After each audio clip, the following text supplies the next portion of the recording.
अगर आपके घर के नैऋत्य कोण यानी दक्षिण पश्चिम दिशा में कोई वास्तु दोष है तो आपको एक बहुत ही अच्छा उपाय बताती हूँ।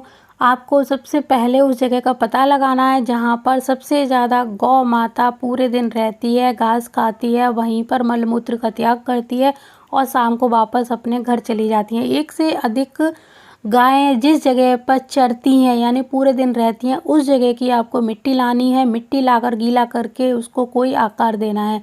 कोई भी आकार दे सकते हो आप, जैसे कि बॉल बना सकते हो, उसकी एक ग्लोब का आकार दे सकते हो, कुछ भी बना सकते हो और उसको सुखा कर अपने घर के नैऋत्य कोण में रखें, पीले कपड़े में लपेट कर। और ये साइज़ जितना बड़ा होगा उतना ही अच्छा है। आपको बहुत छोटी सी बॉल नहीं बनानी है, बड़ा बिग साइज़ का ग्लोब होता है, उस तरह का साइज़ अगर बन जाता है तो बहुत ही अच्छा रहेगा। और उसको अपने घर के नैऋत्य कोण में रखना है, पीले कपड़े में लपेट कर। इससे आपके घर का पृथ्वी तत्व तो मजबूत हो जाएगा और नैऋत्य कोण का जो वास्तु दोष है उस पर इसका काफ़ी हद तक प्रभाव पड़ेगा और धीरे धीरे वो वास्तु दोष कम होना शुरू हो जाएगा। तो इस बात का हमेशा ध्यान रखें कि गौ माता जिस जगह पे सबसे ज़्यादा रहती है उस जगह की ही मिट्टी लानी है। अगर उस जगह की मिट्टी नहीं मिलती है तो गौशाला में से थोड़ी सी मिट्टी लाकर सादा मिट्टी में ये मिट्टी मिला लीजिए और फिर उससे ये उपाय करिए। काफ़ी हद तक आपको वास्तु दोष से छुटकारा मिल जाएगा। नैऋत्य कोण में वास्तु दोष क्या हो सकता है, जैसे वहाँ पर सेप्टिक टैंक है, वहाँ पर टॉयलेट बना हुआ है, वहाँ पर किचन बना हुआ है, ये वास्तु दोष होते हैं। और भी बहुत सारे होते हैं लेकिन ये मेजर वास्तु दोष हैं जो बिल्कुल नैऋत्य कोण यानी उस कोने में नहीं होने चाहिए। जो दक्षिण पश्चिम के बिल्कुल मध्य में जो कोना होता है उसमें नहीं होने चाहिए।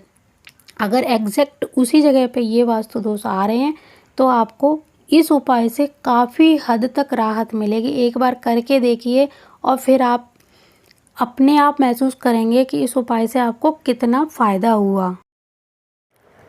रसोई घर को भी कुछ देर का रेस्टिंग का समय मिलना चाहिए। पूरे दिन हर समय रसोई से काम नहीं लेना चाहिए। जैसे कि दोपहर का खाना बन गया तो उसके बाद उसकी साफ़ सफाई करके उसको विश्राम करने को थोड़ा सा समय दें, फिर कुछ घंटे बाद ही उसमें कोई काम करना चाहिए। जिस तरह आप पूरे दिन काम करके खुद विश्राम करने जाते हो उसी तरह से रसोई को भी विश्राम की आवश्यकता होती है।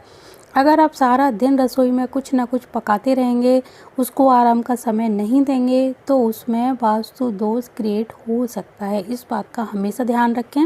रसोई घर को कुछ घंटे के लिए साफ सफाई करके बंद अवश्य रखें। आज का सबसे महत्वपूर्ण वास्तु टिप्स है, अगर आप अपने पुश्तैनी घर को बेच रहे हैं तो उसकी चौखट यानी दहलीज को संभाल कर अपने पास रखें या घर में कहीं पर लगवा दें। ये आपके लिए बहुत ही शुभ फल प्रदान करने वाली होती है। याद रखें, केवल एक ही चौखट निकालें, सभी कमरों की चौखटों को ना निकालें। और इसको आप अपने नए घर में कहीं पर भी या तो संभाल कर रखें और समय समय पर इसका पूजन भी करते रहें, क्योंकि ये हमारी आने वाले समय में भाग्य उदय करवाती है। इस चौखट की अगर हम पूजा करते रहेंगे, इस चौखट के जो देवता हैं वो अपनी ब्लेसिंग हमें देते रहेंगे।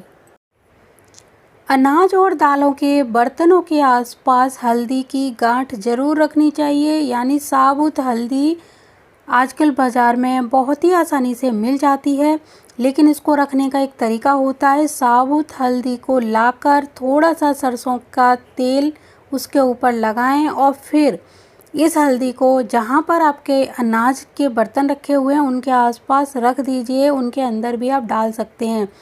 हल्दी खाने पीने के सामानों के आसपास कीटाणुओं को बढ़ने नहीं देती और इसी तरह अगर चींटियां भी बहुत ज़्यादा आपके घर में निकलती हैं तो उस जगह पर भी आप हल्दी की गांठ रख सकते हैं या हल्दी का पाउडर छिड़क सकते हैं। इससे भी चींटियां हमारे घर में नहीं आती हैं। बड़े बड़े बर्तनों में अनाज को सिर्फ और सिर्फ दक्षिण दिशा में रखना चाहिए। इसके पीछे का लॉजिक ये है कि दक्षिण से आने वाली हवा में गर्माहट होती है, जिससे कीटाणु को पनपने का मौका जल्दी नहीं मिल पाता। इसीलिए हमेशा बहुत ज़्यादा हैवी स्टोरेज आपको अगर अनाजों का करना हो तो वो दक्षिण दिशा में ही करें और बीच बीच में इनको धूप भी दिखाते रहें। अगर आप इसको उत्तर या पूर्व दिशा की तरफ करेंगे तो यहाँ पर ज़्यादा धूप नहीं आती है और सुबह की जो धूप आती है वो धूप भी बहुत गर्म नहीं होती है, जिसके कारण यहाँ पर इन दालों को ख़राब होने का जल्दी मौका मिल जाता है और बहुत जल्दी इसमें कीड़े पड़ जाते हैं।